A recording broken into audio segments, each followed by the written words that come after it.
8th class और 7th class के lesson बर्फपाशी के बारे में हम यहाँ पर मालूमात हासिल करेंगे। पानी की बर्फपाशी के बारे में हम देखेंगे। पानी का सालिमा होता है जब पानी की बर्फपाशी की जाती है तो दो अनासिर H2 और O2 के अंदर में तब्दील हो जाता है। H2 का मतलब है हाइड्रोजन और O2 का मतलब है ऑक्सीजन। बर्फपाशी का मतलब है बर्फ की गोला गुजारना।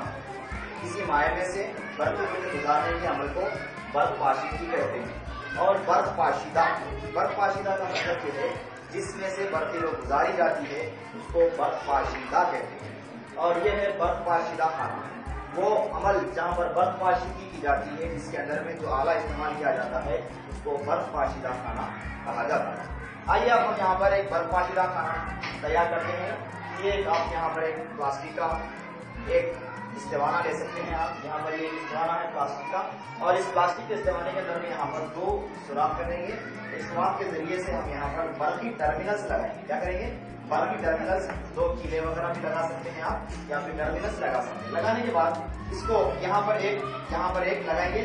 इसके ऊपर जो एक कार्बन की सलाख लगाएंगे। क्या करेंगे? कार्बन की सलाख यहाँ पर और यहाँ पर कार्बन की सलाख लगाएंगे। उसको अच्छी तरीके से फिक्स कर देने के बाद में इसके अंदर में हम क्या करेंगे? पानी डालेंगे। क्या करेंगे? पानी डालेंगे। पानी डालने के बाद में दो इंतहाई नदियों को पानी भरकर उसको उल्टा डालेंगे। पानी भरकर उसको उल्टा डाल देंगे।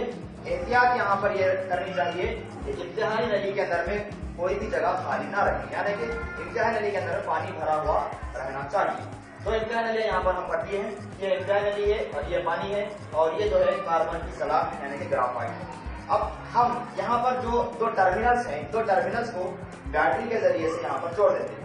यहाँ पर एक से ज्यादा बैटरी भी इस्तेमाल की जा सकती है। यहाँ पर दो बैटरी हम सिलसिला तौर पर यहाँ पर जोड़ दिए गए हैं। 9 वोल्ट की बैटरी है। अब यहाँ पर हम इसको रास्ते तौर पर यहाँ पर तजुर्बेगाह के अंदर देखेंगे।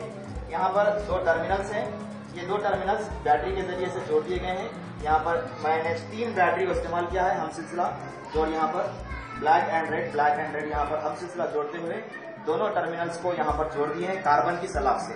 ये कार्बन की सलाख और ये जो प्लास्टिक के डब्बे के अंदर हम पानी डाल दिए हैं। पानी डालने के बाद इसके अंदर में इंतहाई नली को उल्टा डाल दिया। अब यहाँ पर देख रहे हैं कि यहाँ पर पानी के अंदर में से बर्फीलो जैसे गुजरती है तो यहाँ पर बारीक बारीक जो है ये बुलबुले निकलना यहाँ पर शुरू हो गए हैं। इसका मतलब है यहाँ पर बर्फपाशी का ये जो प्लास्टिक के डब्बे के अंदर हम पानी डाल दिए हैं। पानी डालने के बाद इसके अंदर में इंतहाई नली को उल्टा डाल दिया। अब यहाँ पर देख रहे हैं कि यहाँ पर पानी के अंदर में से बर्फीलो जैसे गुजरती है तो यहाँ पर बारीक बारीक जो है ये बुलबुले निकलना यहाँ पर शुरू हो गए हैं। इसका मतलब है यहाँ पर बर्फपाशी का अमल शुरू हो चुका है। बर्फपाशी का अमल शुरू हो चुका है। एक बात याद रखिए, खालिश पानी के अंदर से बर्फी लो नहीं गुजरती है।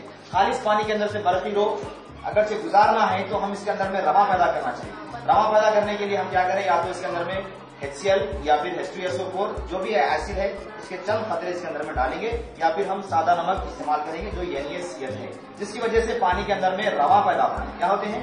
रवा पैदा होते हैं। रवा पैदा होने की वजह से बर्फीलो आसानी से गुजरती है, और बर्फीलो गुजरने के दौरान जो है यहाँ पर मुस्बित और मनफी बर्फीले यहाँ पर जो टर्मिनल्स लगे हुए हैं, जो कार्बन के जो सलाख लगे हुए हैं, एक मुस्बित है एक मनफी है। ये देखेंगे यहाँ पर ये जो येलो वायर दिखाई दे रहा है यहाँ पर ये मनफी बर्फीले का काम कर रहा है, और ये जो यहाँ पर ग्रीन वायर जो है मुस्बित बर्फीले का काम कर रहा है। याद रखिए, मनफी बर्फीले पर हाइड्रोजन गैस जमा होगी और मुस्बित बर्फीले पर ऑक्सीजन गैस जमा होगी। जैसे कि यहाँ पर मैं पहले बताया ये मुस्बित बर्फीला है।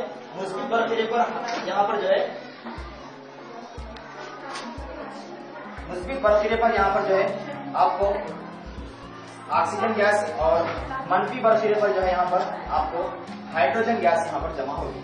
क्योंकि हाइड्रोजन प्लस रवा रखता है, ऑक्सीजन माइनस रवा रखता है। माइनस रवा वाली गैस मुस्बित बर्फीले पर और मुस्बित रवा वाली गैस मनफी बर्फीले पर जो है यहाँ पर आपको हासिल होगी।